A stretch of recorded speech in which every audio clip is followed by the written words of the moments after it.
Kind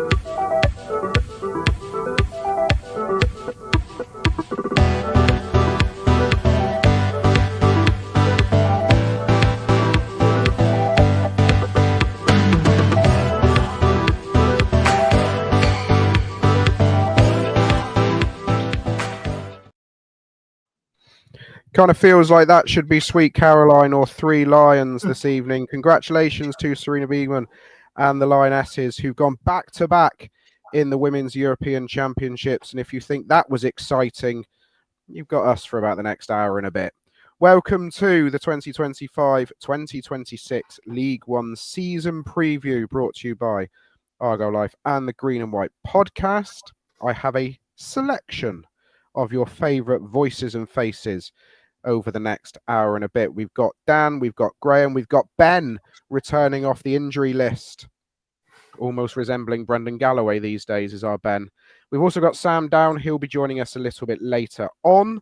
So we've got plenty going on. We've got loads to discuss. We've got pre-season school reports. We've got Bristol City. There's a small issue of still no number 9 after yesterday night's news. And then we're going to be going through a series of questions that I'm going to pose to all the panelists, but I want your predictions as well into the comments. We'll show them, as many of them as we can, throughout the course of the next hour and a bit. We want to know, who are your league winners? Or name one team that will get relegated. I suspect I know the answer to what the majority will give on that sense. And I also want a surprise package that can be good or bad. And if you want to give a reason for that, feel free. And of course, do give us your prediction. Where will Tom Cleverley's Plymouth Argyle finish in League One? Let's hope the national media aren't going to be calling us Tom Cleverley's Plymouth Argyle throughout the course of the season. Ben, seems as we've got you fighting fit. Seems as you're back in the team. Why don't you take us through yesterday afternoon's action against Bristol City at Home Park? Yeah, it was a strange game. I think probably the first thing to say is I think the intention was, from Cleverley's point of view, to have had the new number 9 in for this game so that he could sort of see everything come together. And I won't touch on it too much because, we'll be discussing it later. But sadly, that hadn't developed as the club had hoped, as Cleverley had hoped. So we played a Senny up there because we'd given Peppel enough minutes he didn't want to push him any further. And so a Senny who looked bright while the defence was sitting deeper. And to be fair, in League One, we're likely to see defences sitting deeper. He could be useful, but when they stepped up and shortened the distance he could get from his centre back, he sort of got marked out of the game second half. So I think we kind of lost a lot. I think Cleverley lost out on seeing a lot of what he'd hoped to see yesterday because of the number 9 hadn't come in and been an option for 45 minutes, which I think is what he'd have liked to have seen.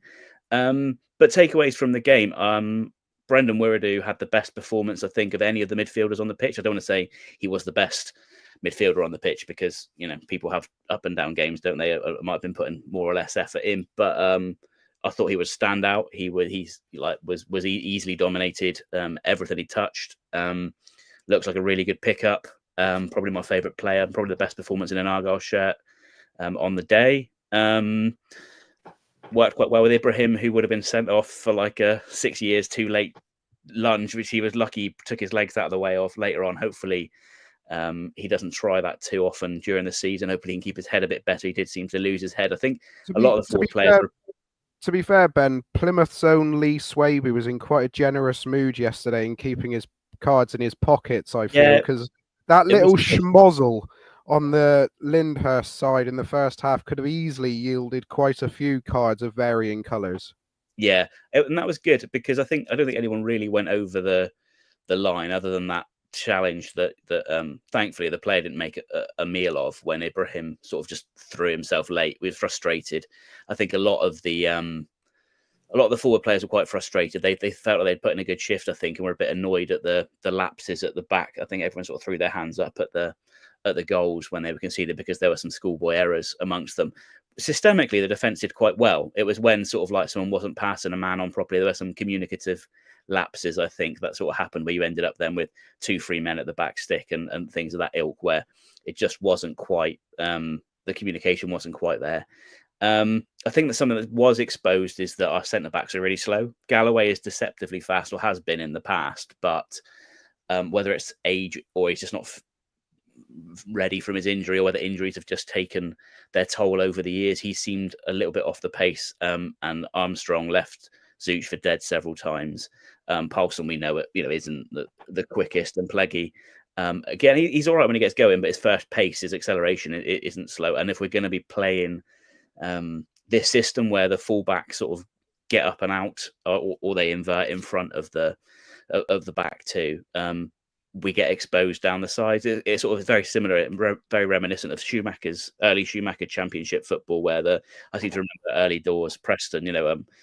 Kessler Hayden went up the line, made some space for Whittaker. Whittaker came back, picked up the ball. The ball got intercepted. They countered. They scored. I feel like we're going to have a similar kind of weakness if we don't get. I know Graham's keen for us to get a big lump at the back. I feel like we can hit it with a quick centre back if we're going to be playing this system. Who can sort of cover. Maybe even Wiredu has to sort of fill in there if it is something that gets exposed. But we don't know what the level of League One is going to be this year, and it might be that it's not something that bothers us that often. But I was ironically quite concerned about some of the defensive communication and just the speed on the break, which is, I say ironically, because that's the bit that's been left from the Championship, isn't it? Everything else is new personnel. I was actually quite pleasantly pleased with the new personnel. Amici looked really good. His defensive contributions were, he tried, but I don't think of all the many things in his locker, I don't think that is one of the things in his locker. But he tried, he tried to put in a defensive stint when required. But going forward, he's got all the sauce, he's got all the mustard. Barley, likewise, we know can do it at this level. Wasn't quite as, I think, just because of the nature of who was doing what on the pitch, Barley wasn't able to be as free, but this switch was open very often, and it was occasionally used, which was good, because I feel like in League One that's going to be the switch from Barley over to Amici, or from Amici over to Barley, is going to be a big asset. So yeah, I feel like it was a good outing. It did a lot of what it was meant to, but I feel like we couldn't see, I don't think Cleverley got to see some of the things he wanted to see because of the absence, the delay in getting in a number 9, which if rumours are to be believed, isn't really the club's fault. They've tried to get Cleverley's number 1 target as best they can, and played the game, and been, they've been left without the chair when the music stopped. But it does behoove that there's other things going on in the background. Hopefully we get someone in. It's just it's sad, really, because I think as good as as promising as it wasn't the complete package. It wasn't saying we're ready to go into the season right now. That performance, the second half, we kind of got shut down, and then when the changes came on, we really didn't offer too much, in my opinion. Like Benarouz at fullback is a weird gimmick. I don't know if that's not the first time, to my knowledge, that he's played there in pre-season, so I'm not quite sure what he looks like. An attacking midfielder playing fullback. Not that he hasn't got the potential. There's a few things there which I don't know if I think Cleverley would like another week or two before the start of the season, if I'm honest. I think the first team looks all right and competitive. If we get some injuries, if a few players don't bed in, and that's the thing, there's such a squad churn. Not all of the signings are going to pay off. It just doesn't work that way, whether you're paying lots or nothing. We've had free agents that have come off, and we've had free agents that haven't. For every Morgan Whittaker, there's a Michael Bader, isn't there? So, and vice versa. So we're going to have some holes naturally. And I guess the proof will be in the pudding. Barnsley, I think everyone's sort of pegging them as a mid-table sort of team. I don't think many people are putting them in danger of relegation or threatening the playoffs, really. They could shock everyone, but there'll be a good middle of the road test, I think, first day, to sort of really see where the team is. So yeah, it was an interesting day. It was probably exactly what you wanted. Not something we didn't batter them or do anything, but we showed some moments of promise against a team which finished. It was quite a strong Bristol City team, it should be added, for a lot of the time. A team that finished quite close to they finished in the playoffs, and although they were clearly not of the standard needed to go up, they were, a good top half Championship team still. We opened them up at times, whatever the intensity. So there was some promise there, still things to work on. It's probably not going to get you too high or too low, get you carried away or get you depressed. So in that sense, it was probably a good last outing. But I think with the lack of the number 9 coming in, there's a lot maybe patterns of play and things we'd have liked to try that we didn't get to see, which is a shame. Yeah, and what we should remember here, Dan, is that not only is that a decent Bristol City team, but they're also a Bristol City team now in transition with Gerhard Struber coming in, who's going to play. It's no secret they're going to be an incredibly aggressively pressing team, aren't they, Bristol City this year? But they are a week behind us in their pre-season schedule. That was far from the finished article from them yesterday, and they obviously start a week later, so they've got one more game to refine and polish off what they want to do. But there were moments in that game yesterday where Tom Cleverley can be upbeat about what he saw, because there was definitely some competing going on by Argyle, wasn't there? We looked to be aggressive throughout the entire game for me. I know the tempo really dropped probably in the last half an hour or so when a lot of subs have been made, and it became a little bit of a non-event. But all that time, we did maintain that kind of, we tried to be aggressive. We kept Joe Edwards was just basically clearing off miles up the pitch, inverting or going right onto the right wing, which basically created a back three for us.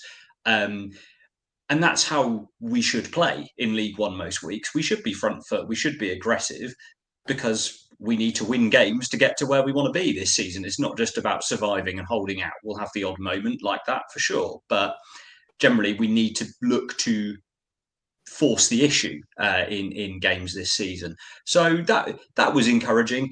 Against a team of Bristol City's quality, though, however, their press was excellent. As you say, they are a very aggressive team, and it showed in that we couldn't get out. We were trying to play out from the back sometimes, and they just caught us in the press a few times, and we couldn't, play our way out of that. Therefore, that means, you go long up to a target man, and that really exposed for me the fact that, it is so important to have a good number 9 who can hold the ball up in those situations when you can't play through a press. And Aseni, for me, really struggled in that respect. He had some good moments, mainly through when he managed to get the ball to feet facing goal, and he was able to dribble, use his pace, use his athleticism. He had a really good run right at the end of the game, which impressed me. His kind of pace and power at that stage when he played the whole 90 was quite impressive. So that leads me to think, though, is he maybe more in this system, maybe more of a right-sided winger that can, be a really kind of direct drive towards goal type winger rather than the one up front, because he didn't have the aerial ability to not only win headers, but also kind of challenge the centre halves enough so that they were then, knocked off, or we could pick up second ball, something like that. It was all too easy for them, really. The back three, like I say, is very interesting in that it's almost like a, you go back over the years to like classic 4-4-2, and you'd have the two centre mids, and you'd always say, one would go and one would sit. I don't know, Makelele would sit and Lampard would go, or something like that. That's kind of what we were doing, but with the fullbacks. So one would sit and the other one would go, and it tended to be on this occasion the right-sided fullback that would go up the pitch, either kind of inverting into the right half space or on the right wing on an overlap. And that did cause problems, because against a side of Bristol City's quality, they were able to pick up the ball, quickly counter, and basically it was down that right channel. They would just counter over and over again. It was dragging Victor Paulson out to the point where he was basically playing right back, which obviously exposed his lack of pace, as Ben said. So it's a tricky one in terms of finding that balance to be adept against counter-attacks, because you do need centre-halves that are quick and able to deal with that shuffling across and potentially having to cover a lot of space. But will we get away, or not get away with it, but will we be able to kind of profit from that against, teams that we are expected to beat rather than Bristol City? I think we can, yeah, for sure. And those creative players like Amici look promising. We know Bally will be, really give us a lot at this level. And I think Benarous, I agree that he doesn't look like a left back to me at all, but I think play him in the 10. You got Watts in there as well. we've got some players that can do some damage for sure this season, but it's about getting them on the ball. Like I say, if we don't have that real kind of quality number 9 to bring the ball down and bring those creative players into play, we might struggle. So it's a bit of an unknown at this stage, but you are right. I think there were some promising signs. On the whole, I felt it was a little bit too comfortable for Bristol City all afternoon, but it wasn't completely without hope for sure. I think there seems to be a real reluctance in the couple of games that I've seen now to put Barley Mumba back to left back. Because Jack McKenzie obviously started pre-season there. When he was substituted, Brendan Galloway would come on. But when Jack McKenzie hasn't been involved and Galloway's been there, it's been Benurus who's gone back to left back and Mumba's stayed forward or come off the pitch. There seems to be a bit of a reluctance to go back there. Graham, what's your pre-season school report? From where I've been sitting, it seems to have been a gradual improvement in many areas game by game, and it's all been building up towards next weekend. What do you think? Yeah, no, I'd agree with that. And I think Bristol City were the team that Tom Cleverley is trying to build at Argyle, because he wants that aggressive press. He wants aggression all over the pitch. We had it in midfield, and I think the Callum Watts, Wiradou and Ibrahim are going to really do well for us this season. Brendan Wiradou, I mean, if we'd had him last season, he would have made a massive difference for us. And what I really like about him, he's first in. When you talked about the fracas at in front of the Linders, it's right in front of me, he was straight in. You know, he was the leader of the team. And similarly, it happened at Torquay, and he yanked Wilbraham out by his collar,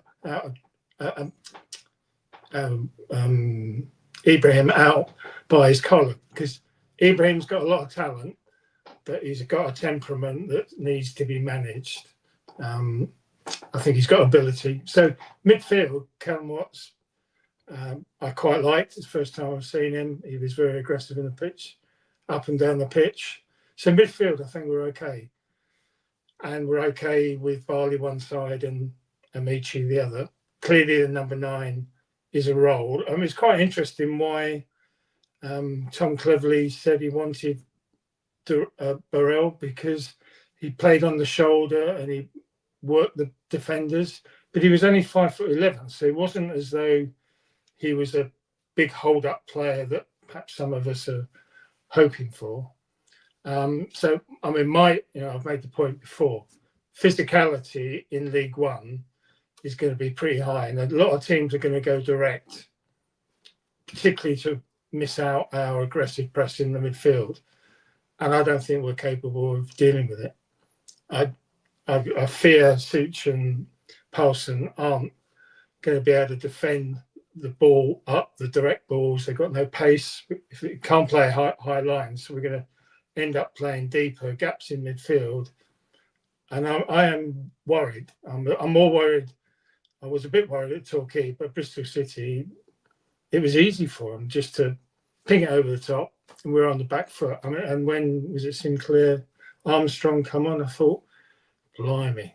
I know he's only 5'11", but that's exactly what we need as a number 9. Somebody who's going to rough up the central 3 centre-backs or 2 centre-backs of any team, play it into feet, make sure he holds on to it, and bring the midfielders in the game. We haven't got that. Peppel showed some signs of it, but that's Torquay.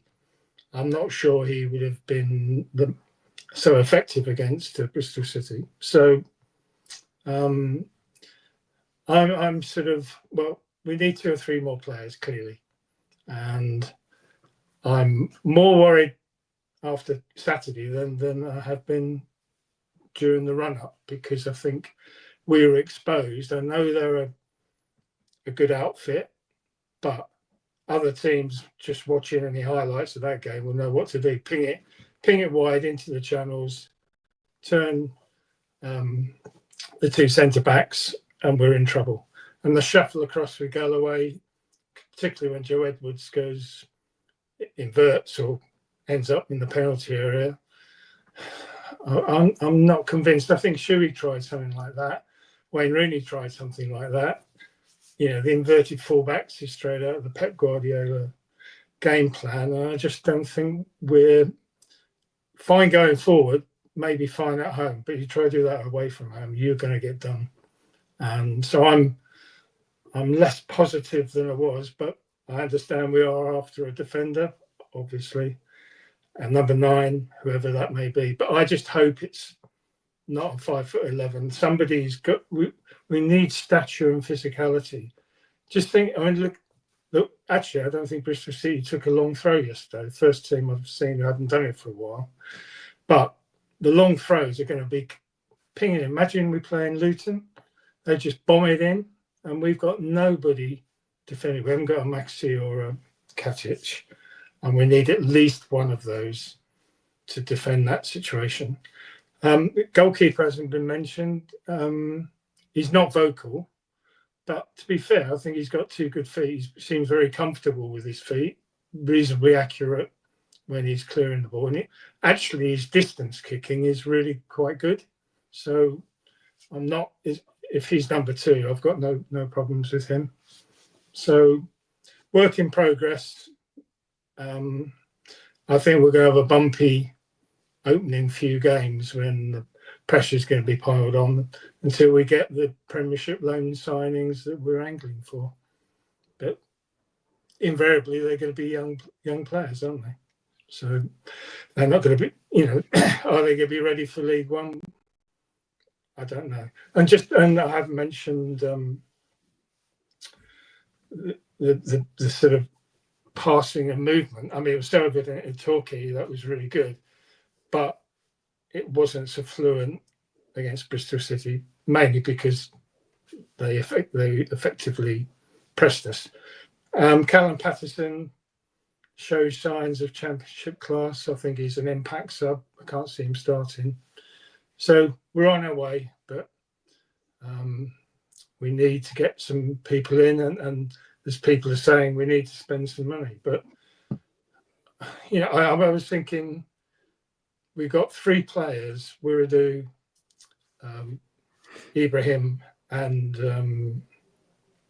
Amici, for 900,000, 100,000 less we paid for Whittaker. I thought, do you know what? Actually, that's a good bit of transfer business. If one of those had been £1 million player, everyone's saying, well, that shows intent. The fact that we paid 300,000 for them, actually, I think is quite smart bit of business. Just a different way of looking at it. I think a lot of those problems could be solved if he played a back 3. And I just don't know if Cleverley will. The front 5, front 6 actually look really good. But the back, I think everyone could see the back 2 were getting exposed especially when Edwards was going up later in the game and legs were tired. But you could get around that with playing a back 3, or even just having Wiradou sit and sort of trying to change the forward shape a little bit. His legs would probably get away with a bit. Or even Ibrahim, who was good in the air, I thought yesterday. Ibrahim was good enough in the air that if he sat, at least he could provide some of that sort of counter. But I think the shape as it is, like you say, Graham, there's nothing worse than dominating a game and losing it. Do you remember Millwall a couple of seasons ago? Yeah. Well, we absolutely battered them, and then they just, gut punch. And I feel like there's a few of those this season. Yeah. Sorry, laughing at a comment. For the audio listener, there's a few of those going to happen this season where we'll absolutely dominate teams, won't put a few chances away, and we'll get broke on, and that will happen, and that's just going to be so frustrating, and that will get fans turning, unfortunately. So yeah, I think a back 3 could solve that problem, but as you allude to, hopefully a defensive sign-in for the system would be even better. So let's hope that. There's a comment on screen. Calm down. You can't make any judgment yet until we play League One opponents. Well, that's the point of pre-season, isn't it? The point of pre-season is to assess what you see. Yes, we're not the managers or the coaching staff, but they're playing these games so they can assess the qualities and the strategies and the systems that they're putting out there. The same way that we assess actual league games and cup games, we'll do the same for this. We're aware that it's not indicative of the games we're going to be playing. But you can see, they're out there trying to put the the systems into place. So we can obviously look at those and assess those, just as the coaching staff will be doing, obviously to that much higher degree. So I think, you know, it's fair and right to look at what we're seeing and make assessments. And, you know, we thought pre-season went really well, and we got absolutely smashed on the first day. Then we had a good little mini run, and then it all went downhill again. So yes, of course, you can't necessarily dictate what's going to happen from what happens in pre-season, but I think that was pretty clear, and it has been clear at all the games we've played, including against lower league opposition, that the back line isn't really up to standard, because they've struggled against some lower league competition by all accounts. Not that I've seen it in person, wasn't it? Truro or Torquay.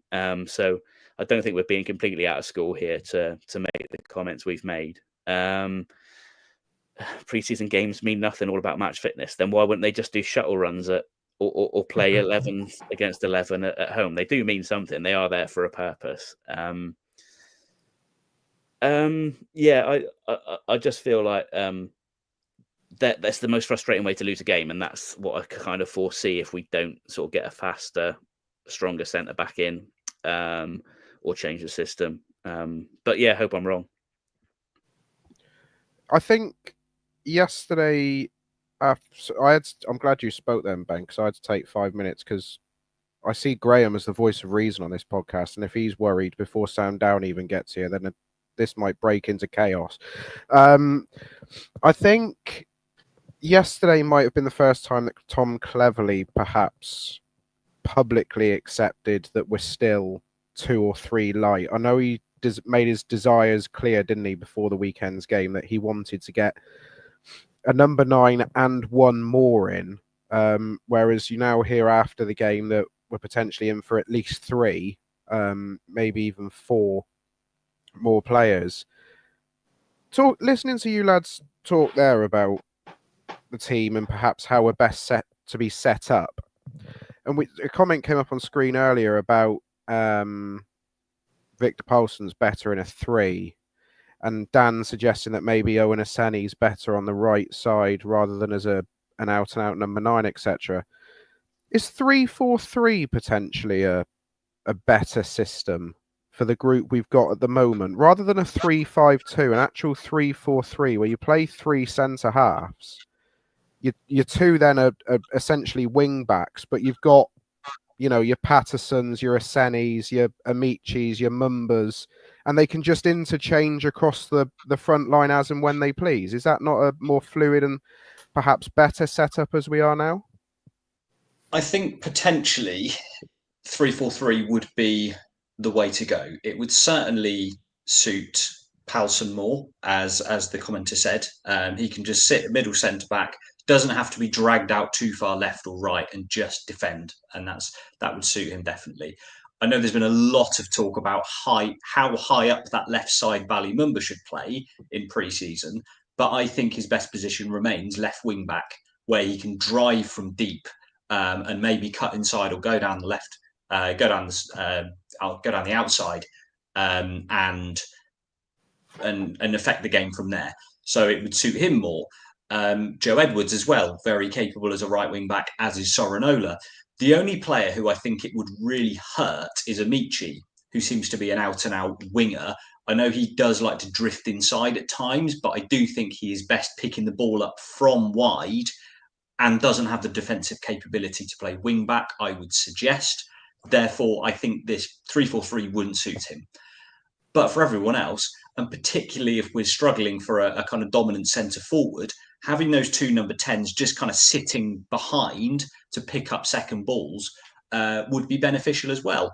So I think there's a lot of merits for it. And I hope that the best managers or head coaches I've seen and the best teams have been ones that have been able to mix styles and mix systems and not just have one rigid, you know, I know no plan B is such a cliche, but, you know, being able to mix it up sometimes so that the opposition don't know how to play us is very important.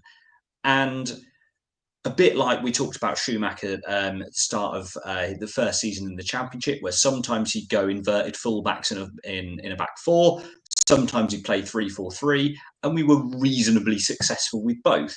I would like to see Cleverley run something different, potentially keep the back four as his kind of main system, but then as and when we go to a 3-4-3 if we feel it suits. So time will tell, and obviously, as you say, if we are going to get 3 more players in, I certainly think we need 2 strikers for sure. Because if, as you know, I kind of think Aseli might be better as a kind of right winger, we've got 1 recognised striker in the squad. We really need 3. So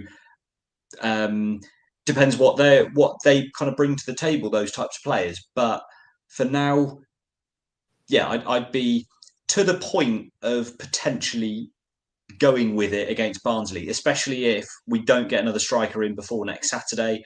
I would be potentially going for we start 3-4-3 and say sorry to Amici, you're probably going to be on the bench and change the game later on.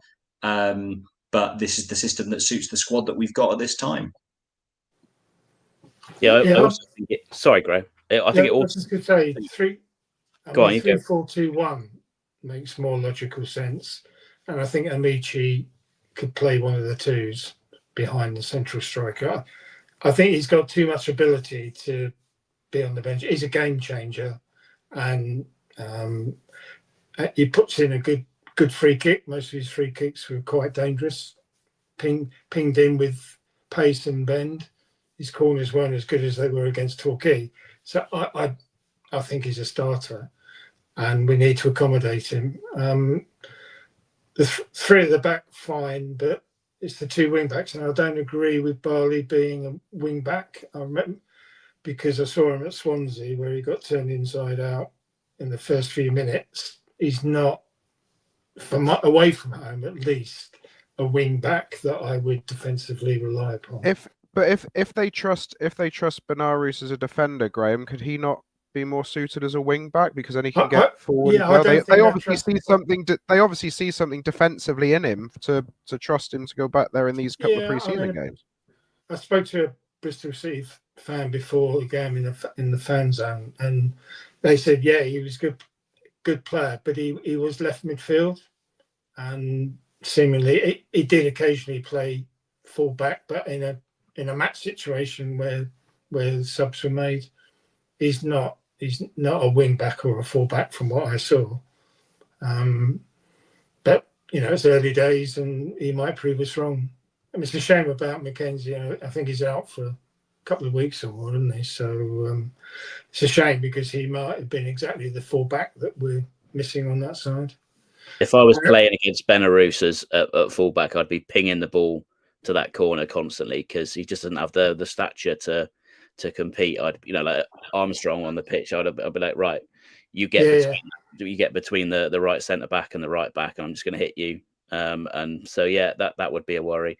I think, and the same the other side with Joe Edwards. Yeah, but 3 at the back also would really benefit, I think, Ibrahim and Boateng, who when he came on was pinging the ball about something. Yeah, I think Boateng did all right, really nicely, and I think that would give them a sort of the facility to go box to box. I think Wiradoo is more of that sit-in defensive, like I don't know what you want to call like a Makaleli sort of style.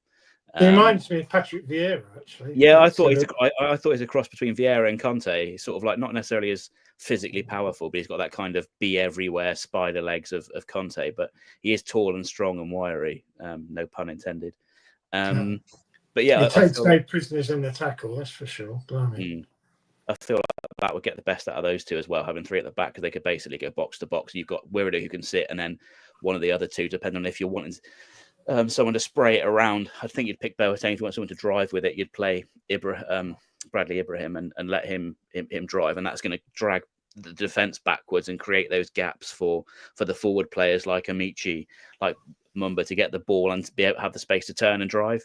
Whereas we found yesterday we were trying to hit it long, and it either wasn't sticking or it was just coming back. Whereas it would give us the space to be able to actually get players on the ball with ball to feet. So I do think a back 3 with the current squad in whatever guys would definitely be a better way to go. But we don't know how much that interrupts what Cleverley wants to happen further forward. So it depends whether. I mean, he did say he's quite an adaptable sort of coach, didn't he? In a lot of his earlier interviews. So hopefully that's something that he'll at least be considering. But having worked on the back 4 all pre-season, would it then be a bit of a, I don't know, admission of something maybe to then change your last minute. I think it would be a good sign to be willing to be, modest and adapt. But yeah, I guess we'll just have to wait and see. We'll smash Barnsley with a back four, never look troubled, and then we'll all be saying, what were we talking about? Horses for courses, I suppose, isn't it? I just wanted to say quickly on Graham's point about Mumba, I totally agree with you about playing him as a wing back in the Championship.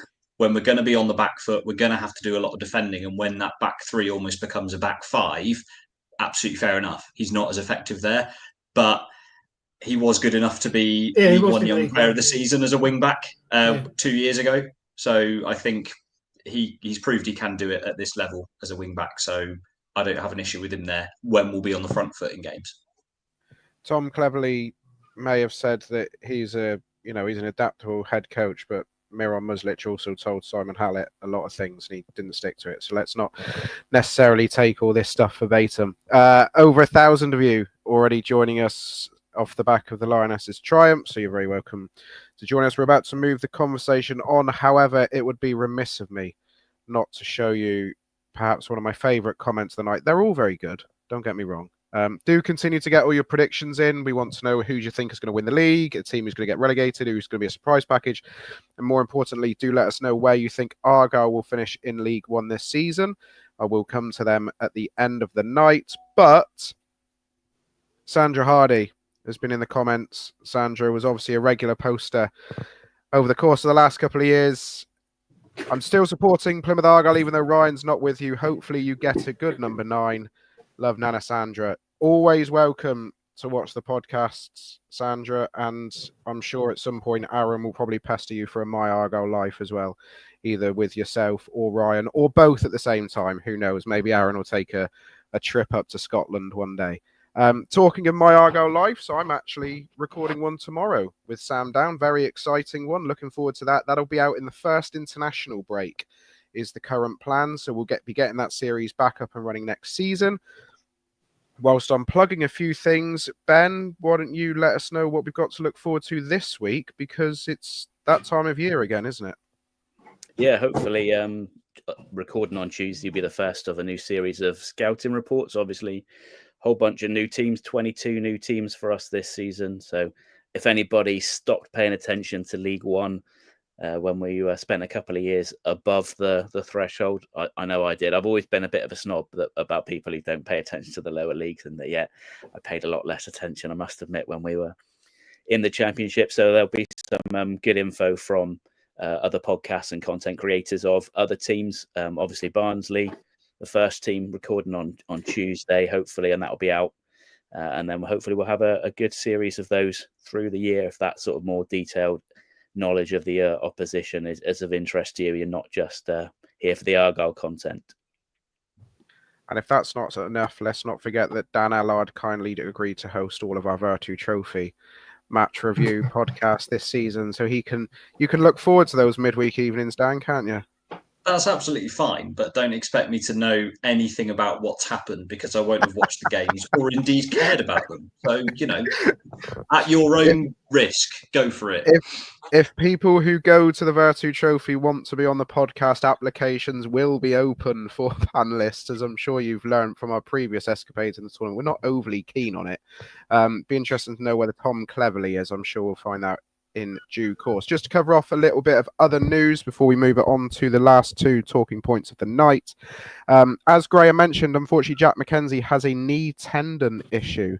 There was initially, I think, they were expecting it to be just a pre-season fatigue injury kind of situation where they were just going to rest him for a couple of games and get him back. But unfortunately, it's a bit more of a serious diagnosis. There's actually no time scale on Jack's return, which is a real shame because Jack was one of the standouts, certainly of the Eintracht Braunschweig game over in Tyrol, and he put in a decent first half against Truro City as well, from what I could see down there before the fog rolled in. So best wishes to Jack on his recovery. Hopefully that doesn't take too long. Bim Pepple was just rested from yesterday's game, like Caleb Watts was in midweek. And Argyle women played at Home Park this afternoon. I know plenty of people went up to that and they stayed behind to watch the Lionesses afterwards. Unfortunately, it was the first pre-season defeat for them, but it was against much stronger opposition. They did take the lead against Wolves at Home Park, but Wolves ran out 2-1 winners. They continue to make very strong signings, and it looks to be a positive season ahead for them. So, there was a little bit of news that came out last night that none of us were hoping to read, and that was that supposedly our number one striker target, Roman Burrell from Burton Albion, has joined QPR for an undisclosed fee, multi-year contract. This ends, well, it doesn't end a saga because it's still going on. It's been 41 days since Ryan Hardy departed the football club.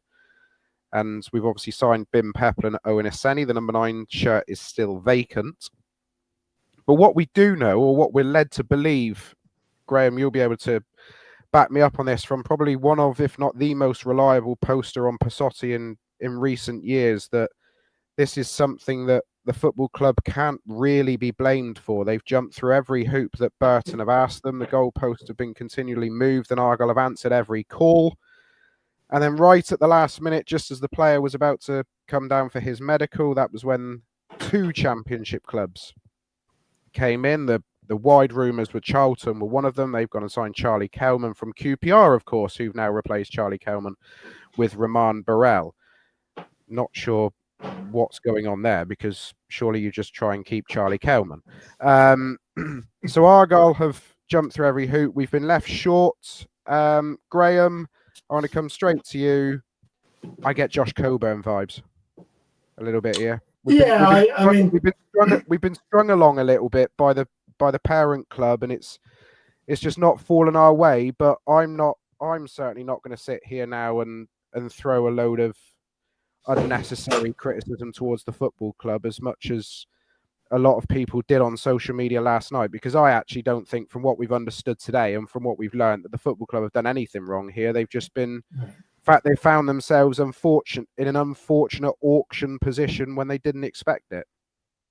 Absolutely. I mean, as you say, there is a very reliable poster on Passotti, who obviously has got a very reliable inside track, was aware of the interest in Burrell, but the sort of media hype around it didn't come from this end.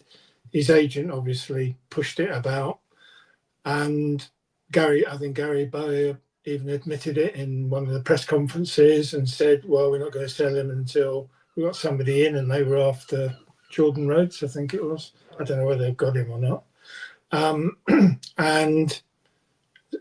And the price went up twice, from what I understand. And we met the asking price twice.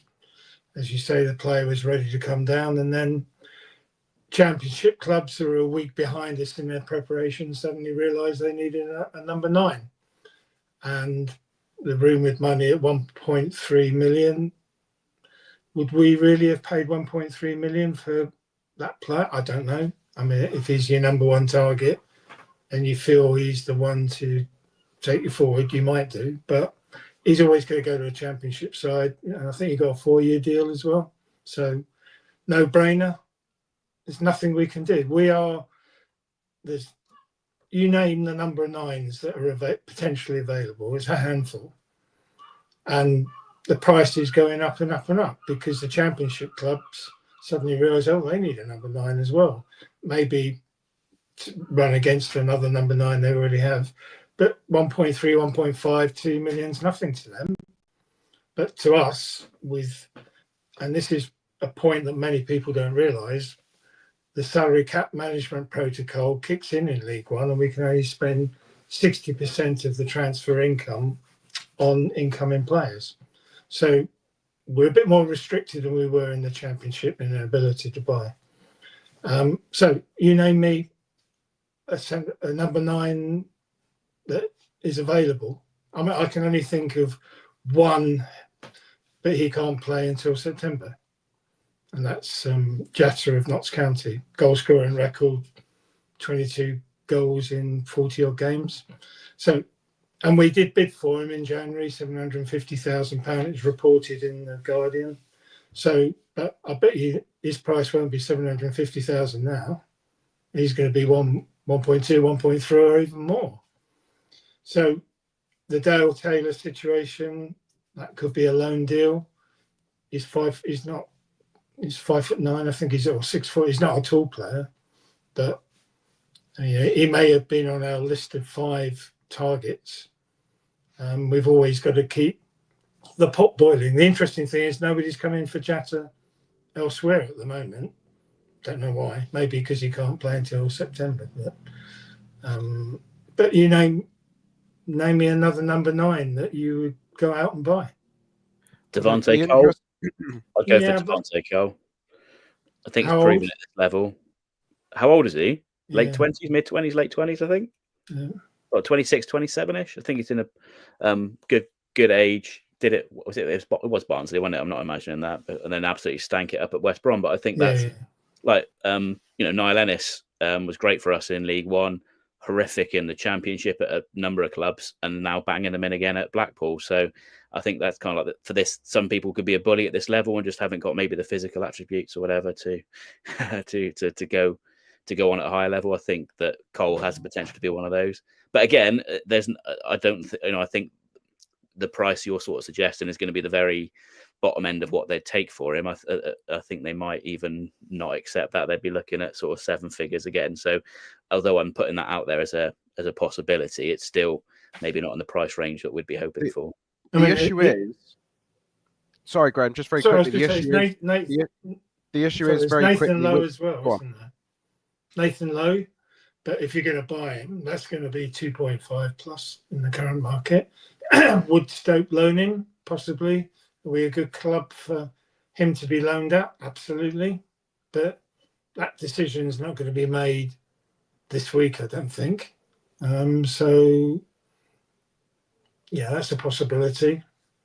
The issue we've got now as well is that clubs are absolutely aware of our need and our desire to get a number 9, and therefore I don't think that necessarily plays into our hands. That's not a criticism of Tom Cleverley, how he's approached himself in the press. That's just everybody is aware of it now.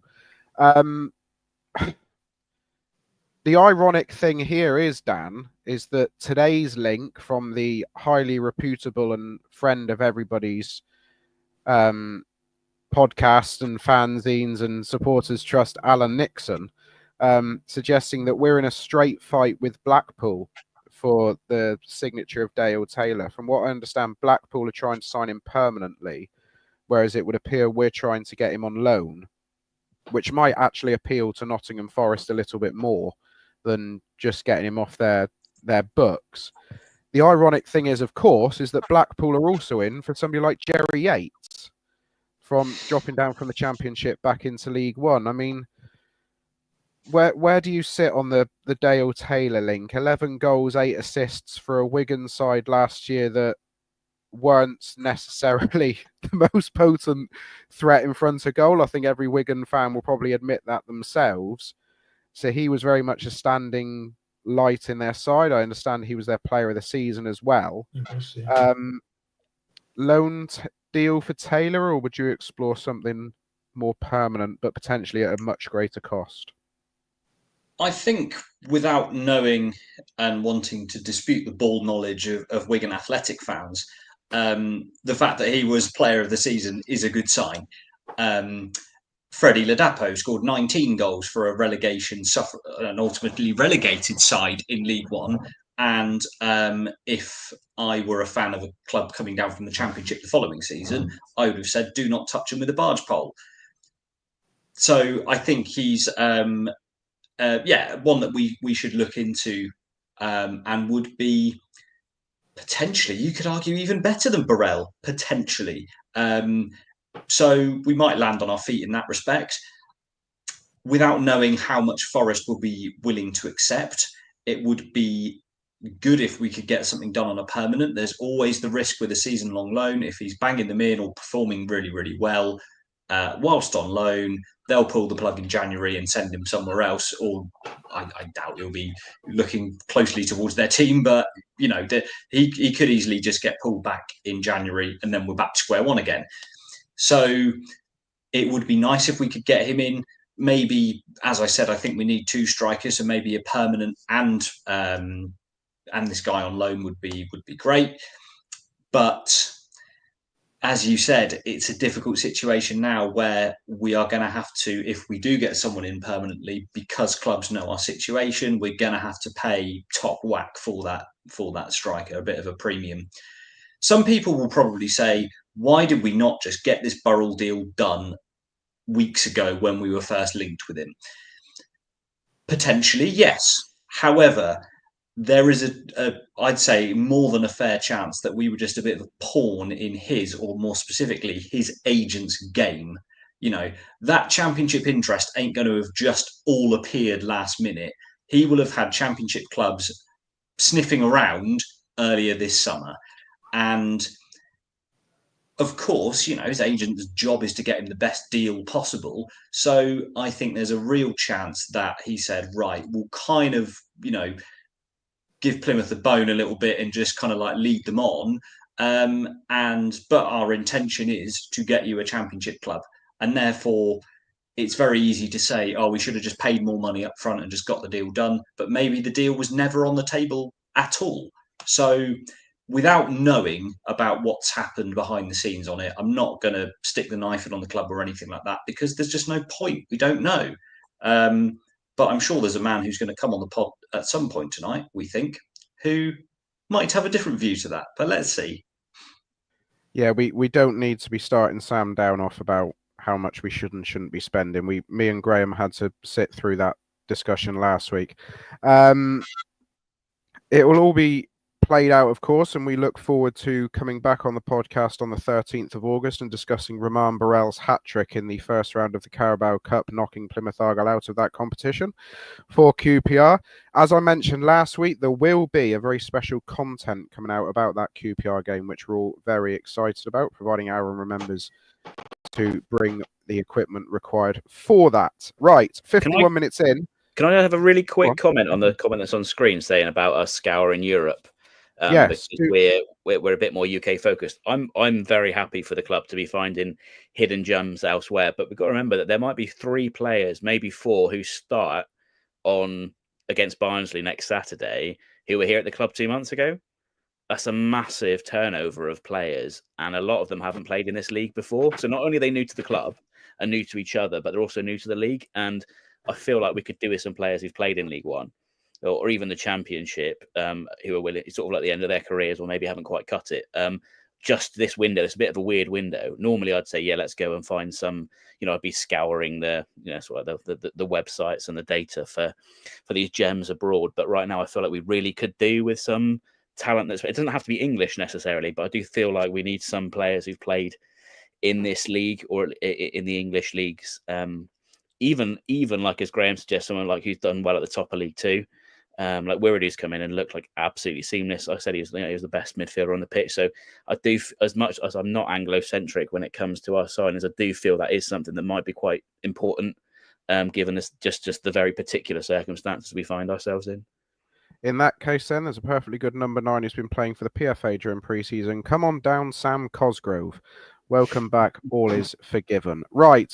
Here we go. 53 minutes into our season preview podcast. Let's do some season previewing with nearly 1,400 of you with us already. I've got your comments starred about where we are going to be finishing in and around the table, although I cast my eye to the bottom right. If you do see me glancing away, we are currently getting correspondence from the People's Champion as to whether or not he's actually going to join us tonight. He's relying on Plymouth's taxi network to get him onto the podcast. So I'll be glancing down. We will get him on if we can.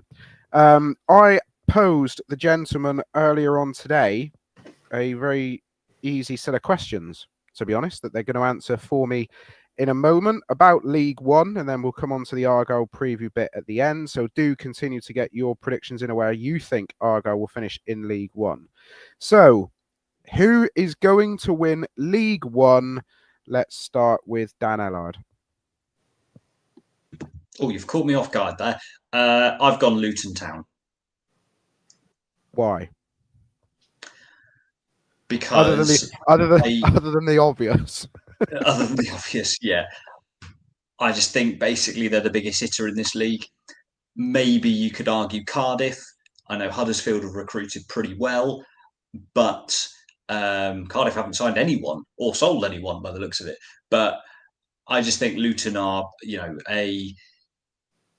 obviously back-to-back relegations will really have rocked them, and they have some rebuilding to do. But at the same time,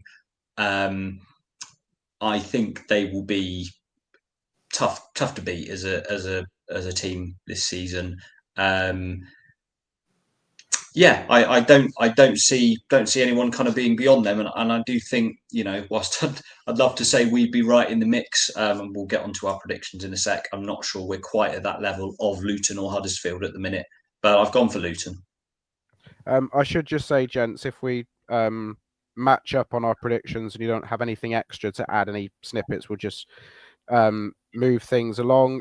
Graham, who do you have, or who do you expect at this early stage to be winning League One? I have to go Luton. If they can't get re-promoted with parachute payments, there's something seriously wrong. And I think they are going to be the direct ball kings. And it's incredibly difficult to defend against unless you set up to defend it. So I see Luton. I mean, they've lost some and bought some. They've got more money to spend if they need to. So I go for Luton. Ben? Same. Not much to add. What a boring panel I've assembled here. I was hoping I'd have a bit of variety. Because I'm going to be boring because I'm financially invested in Luton winning League One this year. So it's a clean sweep. We don't know yet what Sam's got, so we'll come to him a little bit later on. Plenty of people in the comments going for Huddersfield. Again, unsurprising, I suppose, with the amount of brass that they're throwing around at the moment. Graham, come to you on the next one. Who's a team for promotion? This can obviously be like either the other automatic spot or via the playoffs. Bolton. I think, although Schumacher had I think he lose 7 out of 9 the back end of last season. I noticed they won all their 5 pre-season games, and they beat Preston 2-0 yesterday. So I would say Bolton is the second automatic place. They're well resourced, so they're able to dip in the market if they need to. Well placed for Premiership loanees from the Midlands and the North. So as much as it pains me to say, for obvious reasons, I think Bolton might make the second automatic spot. That's Sam down. Did you want a surprise team now or later? No, we'll come on to that in a minute. Right. That's Sam down getting very excited in the back of a taxi. Ben, who's your team that will be in the mix for a promotion spot one way or the other? That was pretty much word for word what I'd have said. I had Bolton in second, but honestly, it could have been a coin flip between Bolton, Huddersfield, and even Stockport. It could come down to the intangibles like injuries and stuff amongst those 3 teams. Bolton do have like a young squad, perfect for Shuey. The loans are the sort of like have the potential to do what the loans did down here under Shuey, and with the same recruitment team, ironically, real high ceiling players. But like Stockport have got a lot of continuity. I think they've strengthened. That's always useful. They know the league. And deceptively good. And then Huddersfield have thrown money at some really good players. I don't know if it's long-term good strategy to give someone like May a 3-year deal, but if he gets them up and someone takes him off their hands from this league next year for sort of 750k, they gave him a 3-year deal. Yeah, but I mean, like I say, saw he's gone there for 1.3 million. I didn't see they'd given him a 3-year bloody deal. Got to amortize it, mate. Got to amortize it. Amortize it, yeah. I mean, and it is a risky strategy, but they're obviously in win now mode. They're going to really push for it this season, and there's some real quality that they've eye-catching signing. So I could make a case for any of those, but I think as much as it pains me, I really don't want to say it almost out of spite, refused to. But I think Bolton it's a perfect storm for them this season, maybe. I kind of feel with Bolton, at least something I've been telling anybody who listens to me, which isn't many people these days, to be fair, is that I think Bolton will probably get better as the season goes on. I wouldn't be surprised if they started a little bit slowly, but once they hit their straps, I can certainly see them rattling off quite the sequence at various points. Dan, please don't make it a full house. Do you mean who is a team Bolton? promotion? Do you mean Bolton will improve after they sack him? Is that what you're saying? Or have I got that wrong? Sorry, Bolton fans. Huddersfield are obviously a bit of an unknown quantity because of Lee Grant, who has no managerial experience. But you could argue, whilst in his time of being a first-team coach at Ipswich, they were very successful. So does that kind of have credence towards, him being a good manager? Obviously not necessarily. So that's an unknown, but I'll stick my neck on the line and say that, yes, it will work pretty well. And they've obviously got a good baseline, strong squad, some good additions. So I've got them as the second spot behind Luton. Yeah, I kind of something that Ben mentioned. There's something about Stockport that I quite like about the continuity of it, and the signings that they've brought in this summer as well. And Dave Challoner's a manager who just likes being at the top end of a division, whatever division it is. He just likes sitting there at the top end of the division, doesn't he? So I think Stockport will be in the mix for something come the end of the season, but whether or not it's enough for automatics against your Huddersfields, your Boltons, potentially Cardiff, who's another team that we haven't mentioned. I don't know whether one of the lads might mention them in the next segment or not. We'll wait and see. Dan, why don't you give us the team that will surprise everybody the most, good or bad? Well, I'll just say on Stockport, I think this perhaps is doing them a great disservice, but Louis Barry was such an influential player for them the first half of last season. Obviously, they lost him. Was it maybe a bit of momentum that carried them through the rest of the season? Getting into the playoffs was a great effort, don't get me wrong.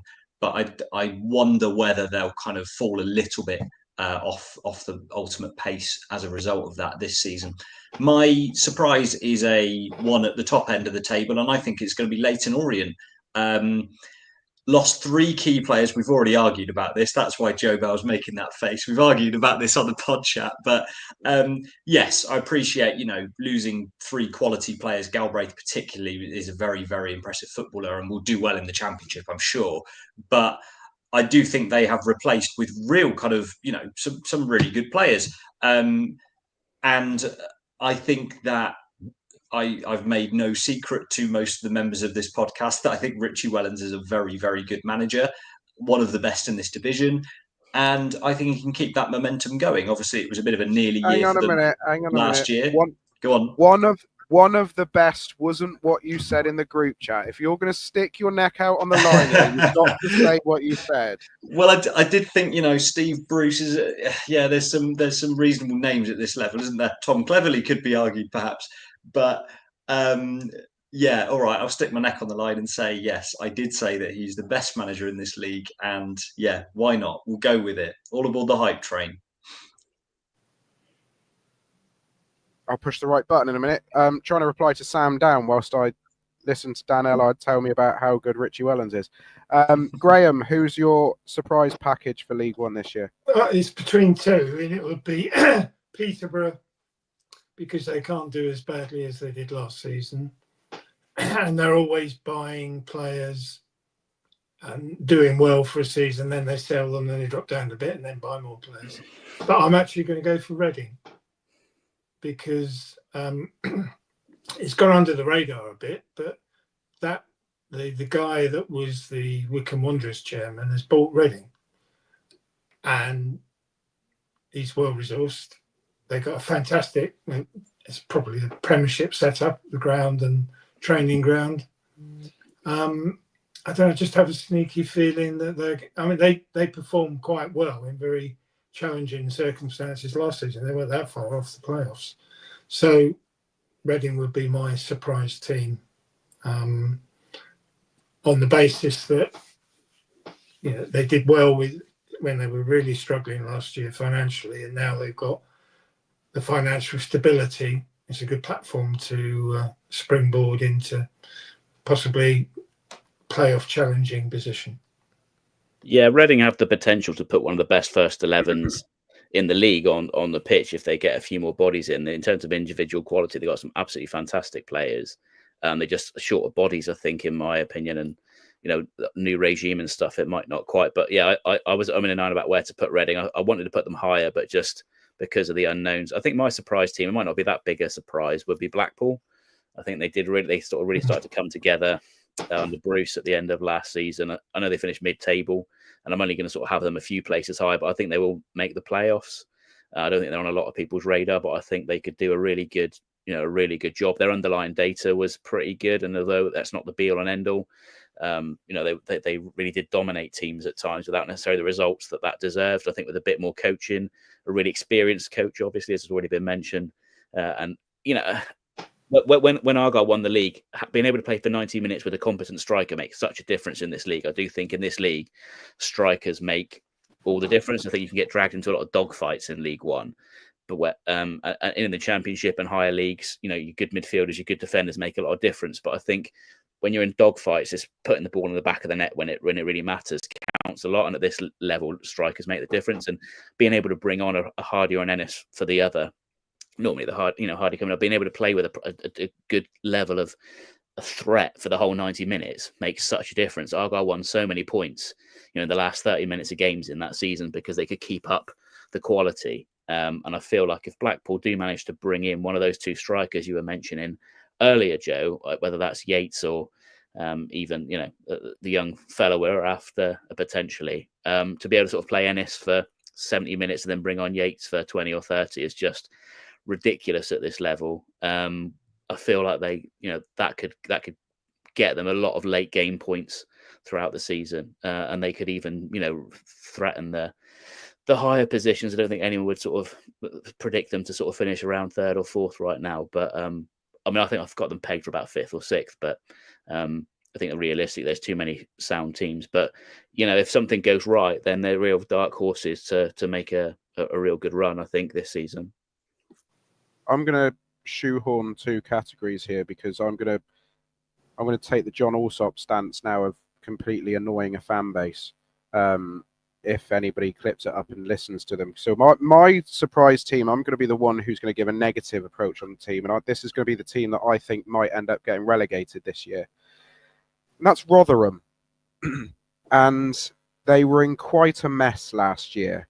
It really didn't work with Steve Evans. They got rid of Steve Evans. They appointed the caretaker, I'm led to believe, or somebody from within to lead the football club. And the signings they've made, it's more the departures they've had, actually, and then seemingly not replacing them.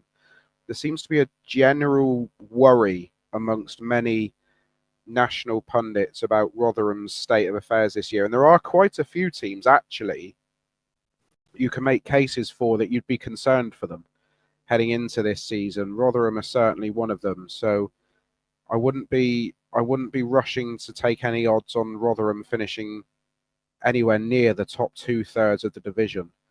They might surprise me. They are it's a brilliant setup there, and they got that new stadium, the New York City. I will be going to Rotherham actually in February. Well, if I'm allowed into the stadium after this, but they are my surprise package. I thought I'd just be different and throw that one in there. Who's the team for relegation for you, Ben? Seems I came to you last. Very delighted to say Exeter City look precariously positioned this season. I would have probably gone for them anyway and shoehorn some reasons in, but they had traditionally had loans or developed their youth prospects and then sold them on or passed their loans back and got others to replace them, and have seen as a good development centre. But they've lost some really important, I can't remember the fella's name, the centre back who was really pivotal for them last season's gone. Obviously we picked up Watts and others that they've lost a few, I think, who were out of contract. They've not done a great job of renegotiating contracts in the last 24 months, it seems. They just look really paper thin in terms of squad, and they don't seem to be called well. I don't know if it's Gary Caldwell problem, or whether it's just that the talent isn't there in the academy currently, whether there's been a problem with the pipeline, but that he's not really using the youth. They've not got that to fall back on. I really think they look in danger of going down. They might not finish bottom, although that's where I've predicted them. But I do feel that they're not gonna get out of that red zone. I mean, when they went on a bad run last season, they were pretty bad, weren't they? From what we were hearing in the local press. Graham, your team for the relegation zone this year? Stevenage. Okay. Finish bottom. I don't disagree that I think Exeter might have a relegation battle in their hands during the season, but I think Stevenage, they're a small team there. I don't even think that is this their first time they've been in League One for more than one season. I think I'm right. So they're naturally a League Two side for me. So I would say Stevenage. Dan Ellard, who's going down? For similar reasons that you gave about Rotherham, I've gone for Mansfield Town, who were, I believe, in the playoffs around October time last season, and then basically dropped like a stone throughout the rest of the year. Nigel Clough's been there for 5 years now, I think, which seems an absurdly long time for a manager to have been in a job, which is a strange thing to say, but that's the nature of football management these days. And again, as Graham said, Stevenage, they're not a big club at this level. And I think it might have all just gone a little bit stale there with that bad run they've been on last season. Whether they'll keep Clough if they're right down the bottom, I don't know. Don't know the circumstances there. But I feel that they'll struggle to arrest that slide. And as a result, yeah, they'll go for me. They'll go for you. It's time to welcome home the People's Champion. Sam, how was your taxi ride? The taxi ride was a lot shorter than the wait for a taxi, put it that way. It was very exciting, I heard. Yeah, I just clearly didn't realise how much the Euros final would completely throw all the taxis out of whack. I hoped I'd be on from about 8:30, and I'm literally just getting on now at 9:15, so I'll be on for probably a quarter of an hour or so, but I'll make it short and sweet if I can. I'm sure in this quarter of an hour you'll deliver just what the public want. Sam, let's rattle through your predictions. Who's winning League One? Luton Town. Strongest squad, I think, in the league. Huddersfield look very good, but Luton have got a bit better. Have I got a shirt on since Bartley? Yes, I have. It's just a slightly peachy coloured shirt. Thank you for that. Yeah, Luton Town. That's not peach. That's nowhere near peach. That's like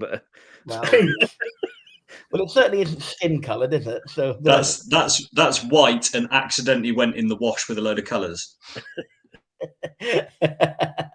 Anyway, yeah, I said short and sweet. I've been talking about my shirt for how many minutes? Anyway, Luton Town, strongest team in the league. I think man for man, really stacked in all areas.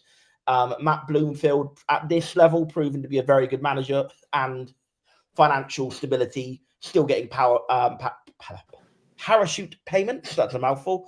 And clearly with that have the facility to bring more in January. They're my title winners. Who's your team to be in the promotion race, either automatically or in the playoffs? So is this like any team, like maybe a surprise team? You thinking here? No, we're coming on to the surprise team in a minute. Just a team who you think will go up, or who will go up, who will get promoted. Huddersfield. I think they've signed very well. They've signed, like, without wanting to open the can of worms too much, kind of more like what I was hoping for us to spend.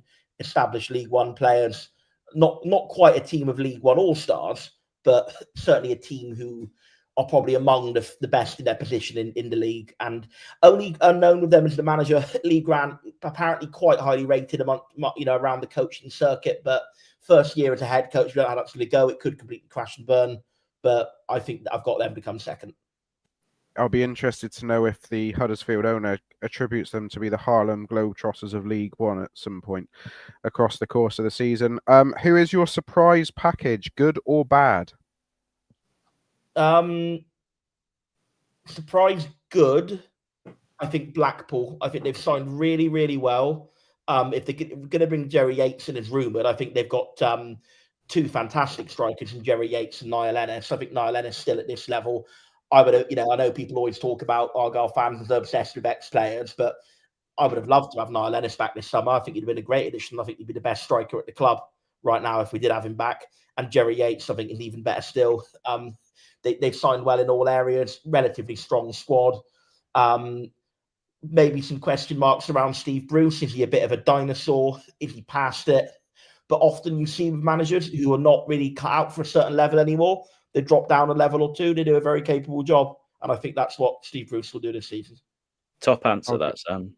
I was going to say, I think Steve Bruce's end of season form at Blackpool will show he's anything but finished at the game. I think he's still got plenty to offer. And there is a part of me similar, I really want Everton to have a good season because I'd like Moisey to have another crack at it. There is a part of me that does want is a fan of the old guard coming back and giving it another go. There was a very small part of me that was delighted to see Swindon's renaissance under Ian Holloway last year and seeing his enthusiasm and his enthusiasm. Let's not stretch back the for the game. Who's going to get relegated, Sam? One team. Annoyingly, I was just about to go to Mansfield for a lot of the reasons Dan said. I knew somebody would say Exeter.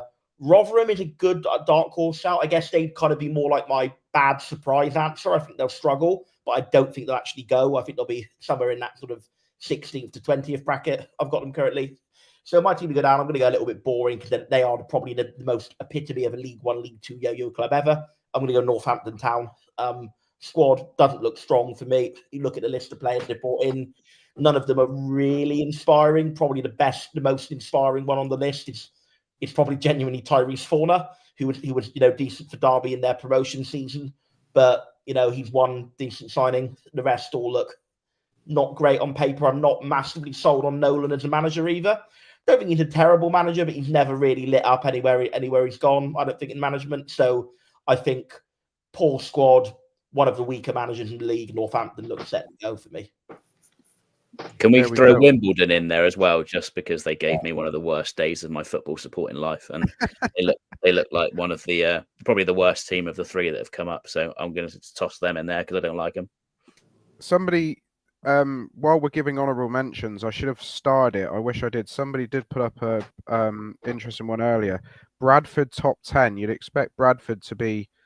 They're going to have one hell of a momentum wave behind them this year, and in the same way, I would attribute that home park is going to be a very difficult place to come to this season for teams. I think there aren't going to be many teams that are going to leave Valley Parade with much this year.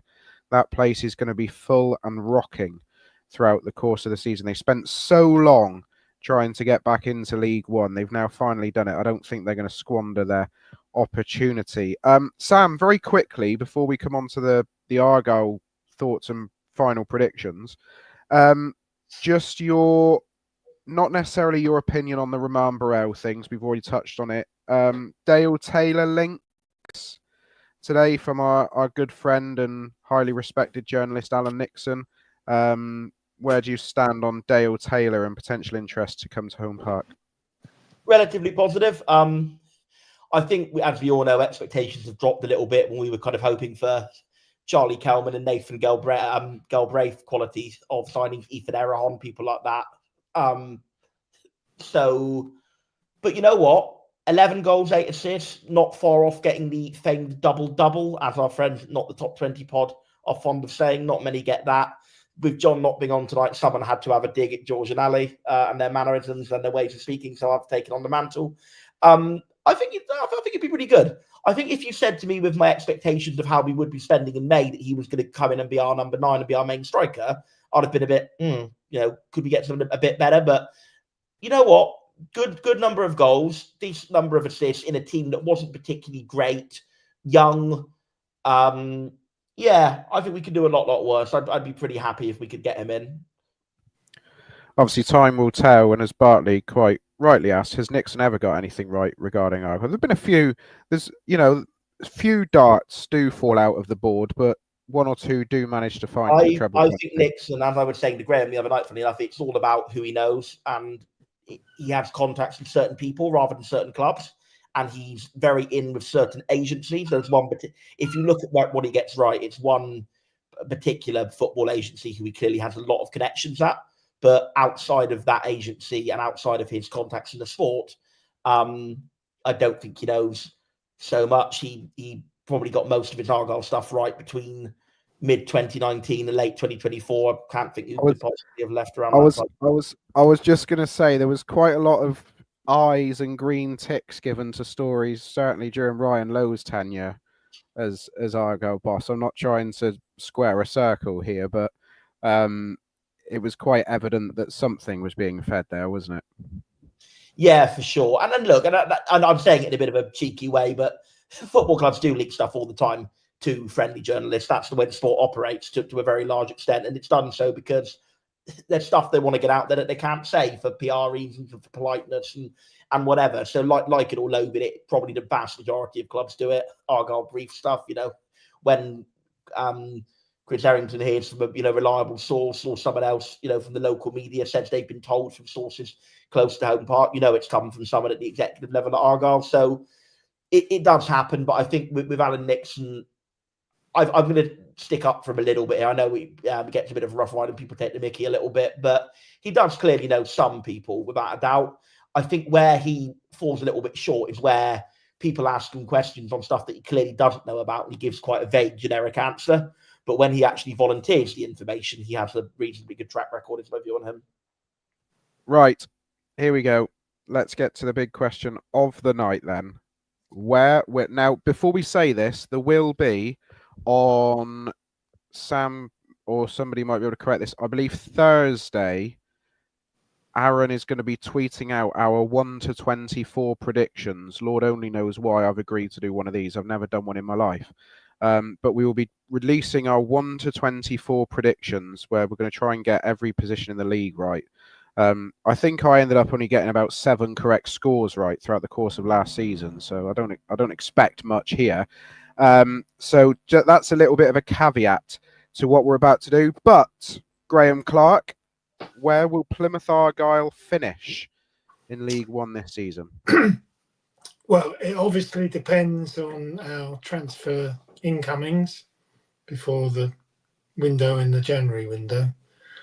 But I think 6th or 7th. I think we'll, a bit like the Shuey first season in League One, where we just miss out. I think we're going to be in the top 10 for sure, and I think we'll be in the playoff contention for the second half of the season, for most of the season. And whether we can get over the line in spectacular fashion as we've done previously. And then actually I'd fancy us in the playoffs because home park would be rocking us a big advantage. So 6th or 7th for me.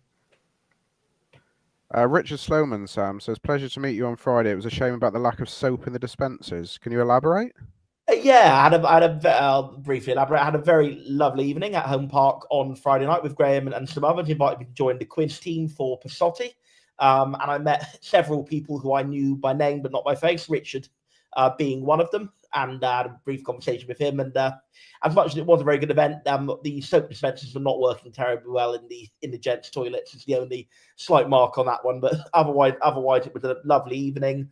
Rob McNichol ran an absolutely cracking quiz, very inventive formats, very tough quiz. And our team, the Pasotti team that I was on, came second of about 15, probably 12 to 15 teams. 15. Yeah. I can't believe we've allowed you two on tonight without coming on without gold medals around your necks. Yeah. Well, you'll love this. That listeners won't know. Obviously, you guys will know. We at an Argyle Life group have booked corporate hospitality tickets to the QPR game. So imagine my pleasure when we won second place and the prize was corporate hospitality to the QPR game. It was so at least somebody else in the group can bring a mate or can bring a partner or whatever, which I'm more than fine by me, and I'll be with the Argyle Life boys. But yeah, it was a very, very good evening, very good quiz, and all I'll say is that Graham will never again doubt my knowledge of when we last played Stockport County. Will you, Graham? No, you're absolutely right. And you got a few drinks out of it, if I remember rightly. Yeah, I was placed a little more. We won't talk about that. I'm not sure we'd mentioned it on the pod last week or this week what the content idea was going to be a couple of games into the season, but thank you, Sam, for revealing that we will be all attending hospitality for the QPR game in the Carabao Cup. There will be a vlog from our trip into Club Argyle coming out after that game, so we'll be doing a match review as normal, and then we'll also do a vlog content idea, providing Aaron, as I said, remembers to capture some good content. Back to the question in hand. Dan Ellard, where are Plymouth Argyle going to finish in League One this season? As Graham said, there are plenty of unknowns at the minute. It's a very different squad to last year's, and who knows what's going to happen with injuries, with January, with this fabled number 9 that we hopefully get in. Even if they're good, but then they get crocked. There are a lot of unknowns, which obviously we don't know, but bearing all of that in mind and making a best guess, I've gone for 9th, which would represent for me a disappointing season, to be honest. But my concern around that lack of 2 strikers at the minute, do I have faith that we will get the right people in? I'm not sure. A lot of transition, a lot of new stuff, and other teams look to have recruited better than us, unfortunately, at this stage. So that's what I'm going for. It ain't going to fill me with joy, unfortunately. I think we really, really need to make the top 6 as a minimum, but that's how I feel. 9th place. On the comment on screen, Zach asking for the Austria vlog. I understand that is coming. Although so is the great big quiz that we did with other podcasts the other year. But no, the Austria vlog is coming. Don't worry, that will be out on our YouTube channels. Monday or Tuesday, so you should get that one within 48 hours, I would say. There you go. 48 hours. Ben, where are we finishing? I've gone for 7th on an aggregate. I think we could finish as high as 5th if things go well. We get a couple of strikers in. Everyone stays fit who we need. I can see us finishing as low as sort of proper mid-table if things don't go well or we get injuries in the wrong spots. But I feel if our business is mediocre to good from here on out, we get at least one decent striker in, we get at least one decent centre-back in and some more bodies, then 7th is... I think there's at least 4 teams who are going to finish higher than us regardless of what we do in the rest of the window. So I think 5th is kind of the highest we could really hope for. I think we might agonizedly miss out on the playoffs just through intangible events and maybe like early season slow start. I feel like with the lack of the getting hold of Burrell might cost us. I feel like we might struggle it's a really difficult start to the season. And I feel like if we don't beat Barnsley on the opening day, we could quite easily go away to Bolton and lose. And then is it Lincoln we've got away after that, which isn't a gimme. So we could be looking at maybe somewhere between 1 and 3 points after those, even if we do beat Barnsley. And if performances aren't encouraging, there could be a bad atmosphere, could be all kinds of things worrying the squad potentially. So if we don't get off to a good start, I worry a little bit. We could be closer, we could be a bit further down the table, but I don't think it's going to be a great start regardless. Even if we do okay, I think we're going to be a bit sticky for a few weeks and that'll stop us pushing any higher. So I think 7th, 6th or 7th, 6th if I'm really hopeful, but realistically, I think there's too many other teams who'll hit the ground running and we'll catch up, but gamely, but just fall short. Oh, it's good to have you back, Ben. You're back on the substitutes bench after that. Only kidding. Sam Down. Ben mentions there that we've got there's so many tactical geniuses that we'll be facing in the early stage of the season. Obviously, His Eminence-ship, Stephen Schumacher, and the tactical master that is Michael Skubala. I mean, we're just awash with talent. But where's Tom Cleverley going to have Plymouth Argyle finishing this season? So Graham said we'll just sneak into 6th. Ben's going 7th. Dan said 9th. This is genuinely unplanned. The figure I've got, the number I've got in my head is 8th at the moment. That was genuinely completely unplanned. I am very much with Ben in the view that I think it very feasibly could be a bit higher, very feasibly could be a bit lower. There are variables without a doubt. The biggest one being who the number 9 is going to be, because I think, I think as much as I've become a bit of a cynic about Argyle lately over the past year and a half or 2 years, we absolutely will bring in. No, really? You? We absolutely will bring in a number 9. The question is whether it's anybody any good or whether it's a panic, untested Premier League loanee with about 2 appearances to their name, and hopefully it will be the former, or at least somewhere in the middle. So the number 9 will determine a lot. I think squad depth will determine a lot, as well obviously how lucky we get with injuries. Tom Cleverley has said he likes a small squad. Whether that is a genuine preference or whether that's him being diplomatic, I'm not entirely certain of either way. But clearly we're going to have a small-ish squad. We're not going to have the kind of depth we had of 22-23 season with the era of kind of shoey roulette, as it was often known, where you'd have players randomly come in the squad, come out of the squad on the bench, subs at weird times. And to be fair, as I said at the time, the shoey roulette absolutely worked because look how strong we were late in the season due to minutes in the legs and being rested. But that's going off a complete tangent. Yes, we get how good Schumacher was. Where are we going to finish in the league? Yeah, eighth. And I think, honestly, look, we absolutely probably, even the most happy, green-tinted people would agree that our expectations have downgraded a little bit, rightly or wrongly. And I honestly think maybe the more I think about it, it was just an issue of maybe, shall we say, subpar expectation management rather than things having genuinely changed enormously in a budget point of view. But there were absolutely some statements by our chairman and owner, Simon Hallett, that's very strongly indicated that we'd be one of the big boys in the league and that we would be kind of, throwing our financial weight around a little bit, and that we would almost be doing what Middlesbrough did last season and just signing players, and creating a very, very strong on paper League One team based on many comments about going down and having a enormously bigger budget than what we had last time. I think clearly we do have a bigger available budget than we did in the title winning season, but perhaps not much bigger, and certainly seemingly struggling to spend it. It's perhaps would be fair to say, certainly struggling to spend it effectively.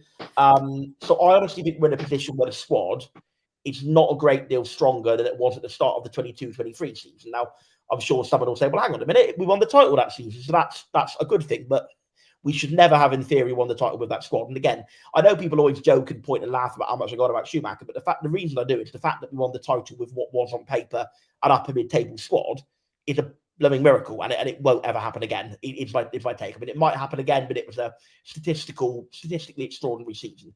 Now, do I think this squad is better than that squad on paper?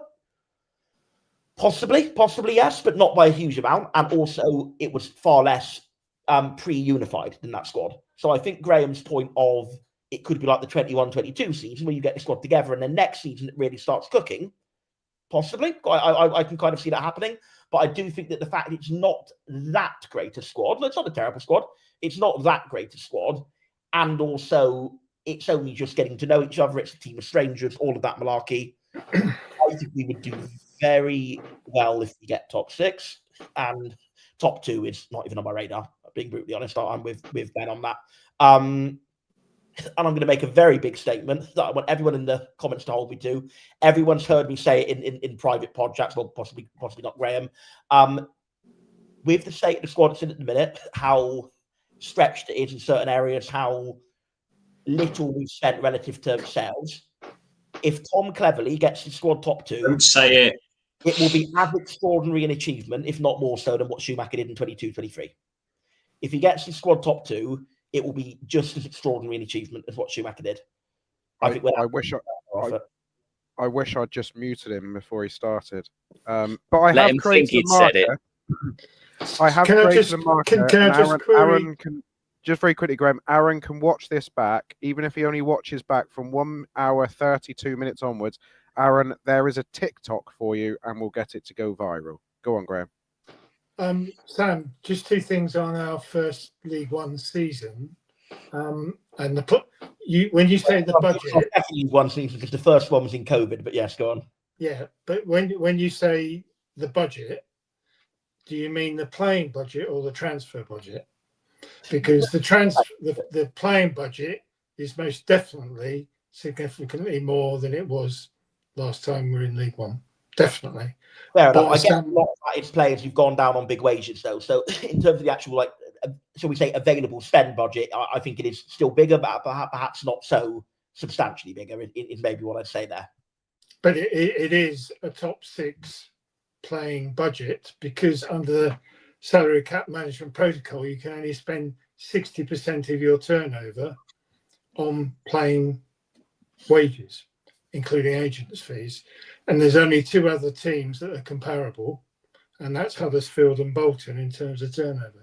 So we are going to be in the top 6 playing budget. But when we got promoted, how much did we pay in transfer fees? Not a huge amount, maybe a few $100K. So we've already spent 900. Yeah. So we've quadrupled our spend on transfer fees from the last time we were in League One. So Okay, on both counts, yeah, on both counts, we're up. So I would say, yeah, I would that say point just to needs to be play noted. devil's advocate, though, just to play devil's advocate, we've also made how much in sales, of which we can spend 60%. Which we haven't spent yet. No, Still but spend it. yeah, absolutely. But in terms of saying like that, how much did we sell in that season, in the window before that season? I don't. I'm not. I'm just trying to play the devil's advocate. There's still money there to spend, and I think what people.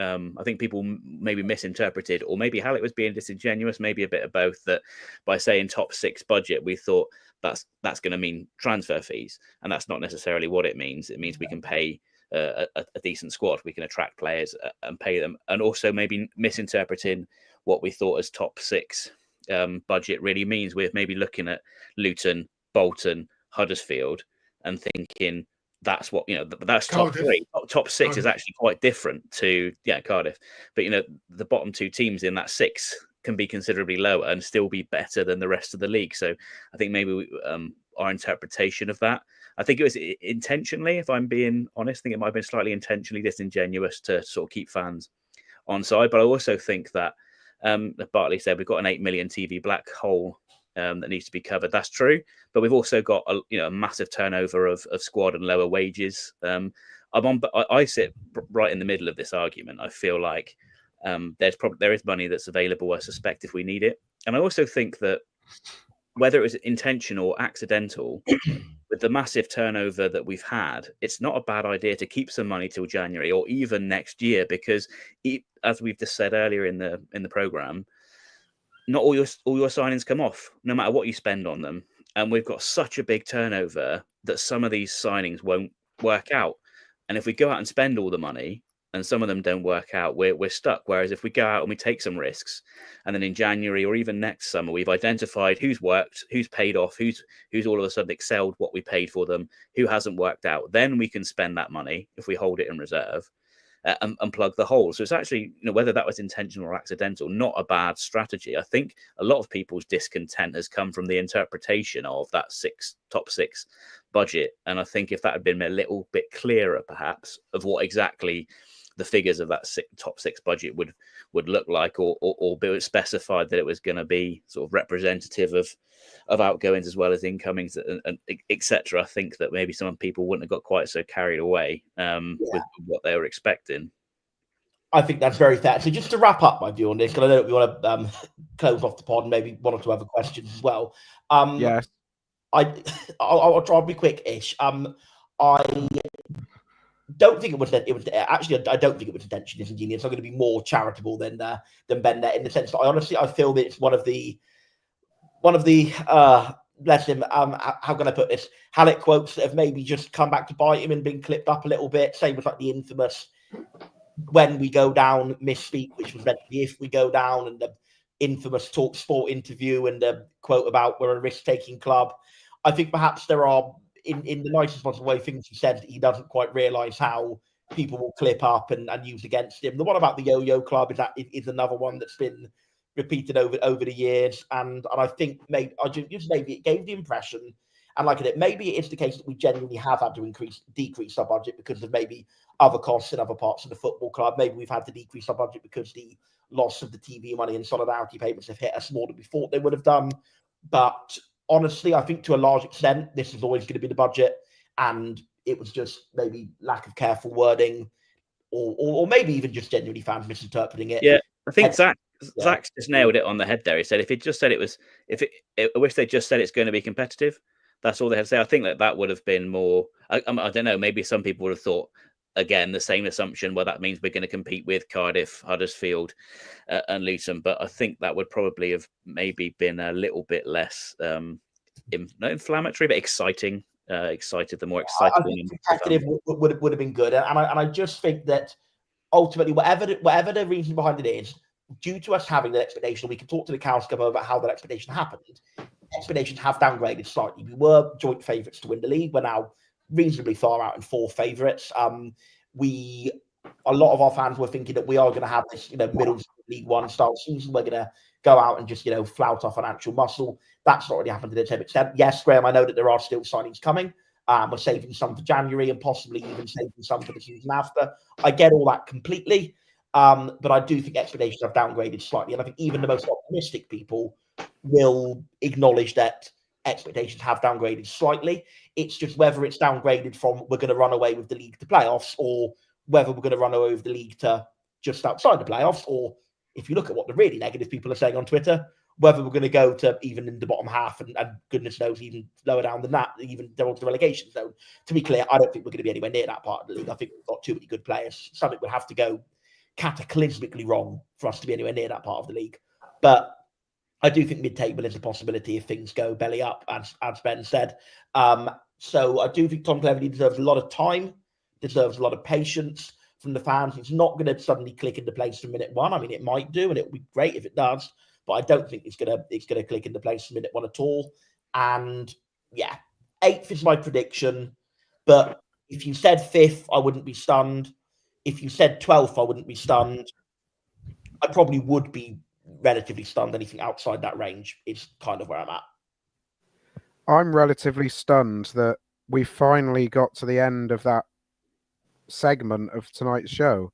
Sam, just very quickly, George wants to know if you clean the rubbish off the side. Very quickly.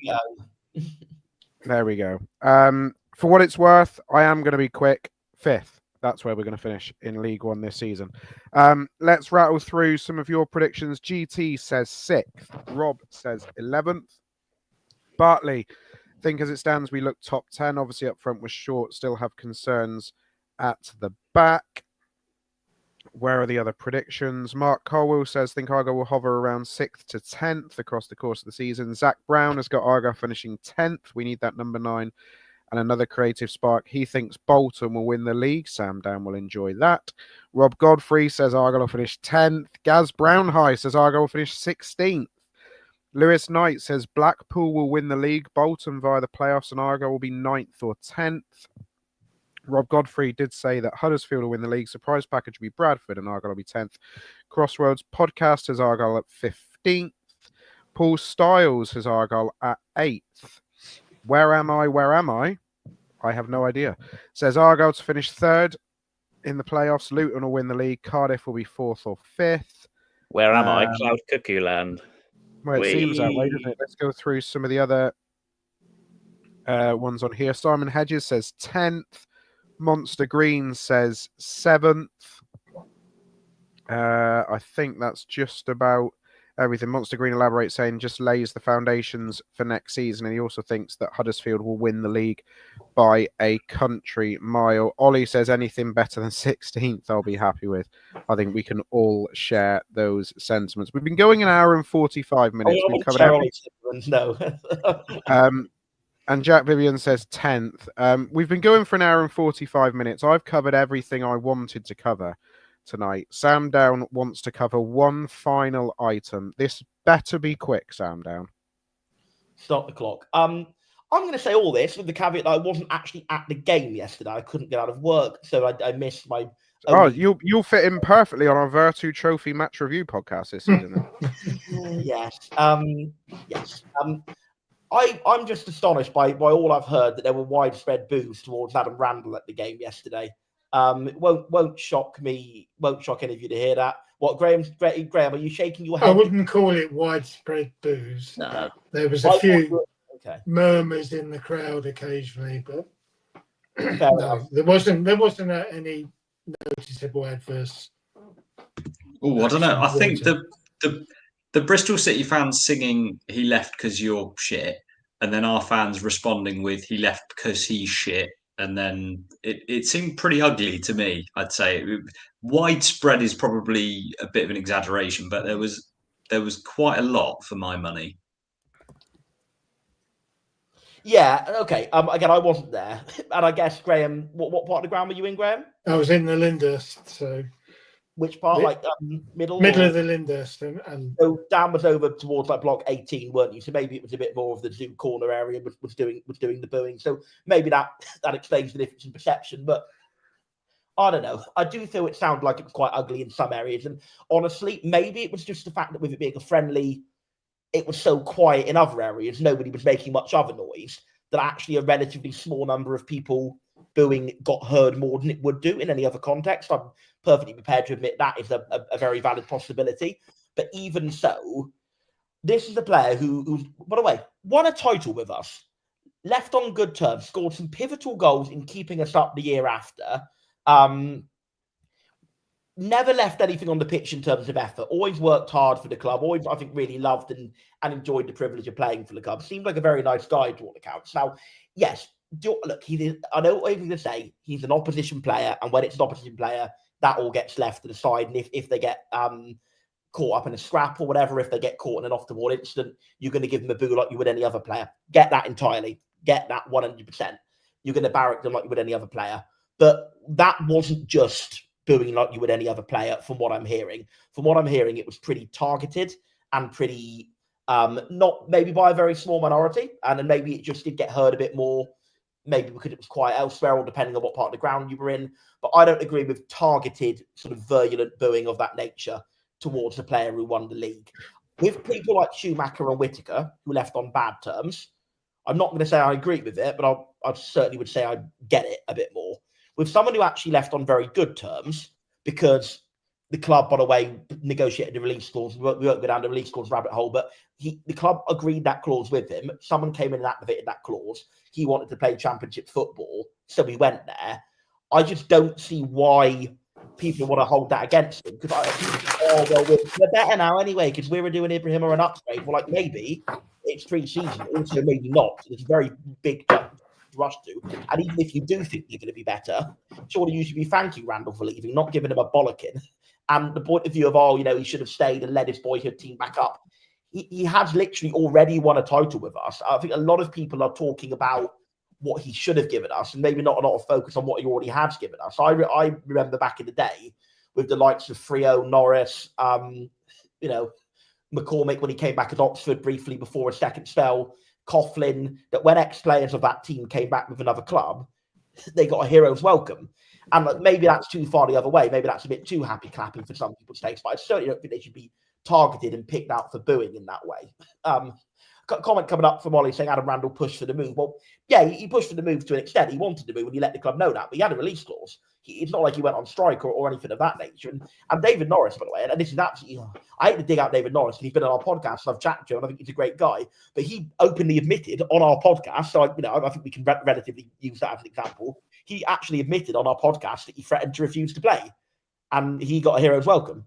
And Randall, certainly at no point of our aware, has ever refused to play and got booed. So I just think that's a bit of a shame. Yes, Argyle gave him a career, as coming up in the comments, but he also gave us some great moments. And honestly thought maybe after a little bit of a cooling off period that he would have got it, certainly for a friendly, for goodness sake. I mean, come on, it's not hardly a competitive game, is it? It's hardly high-tempered.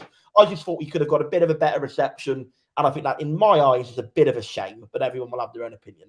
I was there. I was with my lad in the grandstand, actually, because it's the one time, pre-season's the one time I don't mind sitting in the grandstand because I like the atmosphere in the Devonport for the actual games. But I think you can get a good view from the grandstand, and you could hear it a bit from the Devonport and a bit from Zoo Corner. The best thing about it was it put him off his game. From a human standpoint, I don't like it. I like Adam Randall, but actually from a football fan point of view, quite enjoyed it because he seemed a little bit out of sorts. He tried a bit too hard, I thought. So that from the banter side of things, it was good. Hopefully, as well, just player coming back here as an opposing player, just even aside. Yeah, I mean, hopefully it won't affect him too much. He'll get over it. But I do think that people, it is one of those where I think it is a bit more like Whittaker, where you can come down on the side of, you could be a take umbrage. Personally, I don't. I think, of course, he's going to want to go and play championship football. He might not get another Off he might get his leg snapped in the middle of a League One season. But yeah, ultimately, if he knew, he kind of knew, I think, when he made that decision that I think he was going to have that kind of reception when he came back. I'm more worried about this current team taking the flack from the anxiety and the stress and the disappointment that's come from the 2 previous seasons. They've got a bunch of guys who've come into this squad who have got nothing to do with the last couple of seasons. They've got a manager who's nothing to do with the problems that have come before with the appointments, and even a recruitment team that's had nothing to do with the previous signings that some people have been underwhelmed by. And I really worry that people might take it out on, if we have a slow start, take it out on this bunch of players that the relegation, etc. So my hope is that even if things don't start well, that fans can be patient, because I think a lot of people will get annoyed, and I don't think it will actually be about this team and its results. I think it will be maybe a bubbling up of everything that's come over the past sort of 18 months or so. Rooney being the obvious one, but I think there's to greater or lesser degree other disappointments among the fan base. So yeah, I really hope that even if we do have a bad start, people can keep their counsel for a bit and let the team, because if we get on the back of a new squad who are new down here, it has the potential to be the start of a really good new generation, new start for the club and for the team. But if we hound them, confidence can drop, heads could drop. We could sort of shoot ourselves in the foot big time with that. I agree. I don't want to see any of this business of like standing at the front, giving it large at full time if we have a bad game. Certainly not anywhere in the start of the season. I think there's a time and a place for that kind of conduct, and it's only when it's very severe and sustained underperformance. And then, don't make it too personalised. But yeah, I agree with you fully. I think there's a danger that some of the bad vibes could carry over, and even as somebody who is perhaps a sceptic as to the strength of the squad, we shouldn't take it out on them. They're doing their thing. I am going to step in now, and I am going to get involved. Do you both feel better now? Are you glad you got that off your chest? I've got lost time to make 10 up minutes. That's 10 minutes I'm never going to see again, and I'm going to leave that comment on screen that we need to wrap this up now. 1 hour and 51 minutes. 2,000 people have joined us tonight. Massive thank you to you all. Thanks for Sam for getting involved towards the end of tonight's stream. Me and Sam are on My Argyle Life duty tomorrow night, which is very exciting. We're looking forward to that one. I'm glad I finally get to go in the hot seat. So we'll be bringing that to you. As I said, hopefully the plan is in the first international break, and you'll all enjoy it, put it that way. Ben will be back later in the week with the first scouting report of the new season, and then Sunday night, Dan Ellard will be in the hot seat for the. I don't think I am. Weekend. Are you not, or is it John? I think John's doing it. I'm happy to, but I'll let John take that joy. If you sit there now and just pretend to be John Alsop, we'll forget those last 10 seconds ever happened. John Alsop will be in the hot seat next Sunday night for the first match review podcast of the season as the lads review the Barnsley game. So, Ben, Graham, Dan, and Sam, thank you very much for joining us. That's it.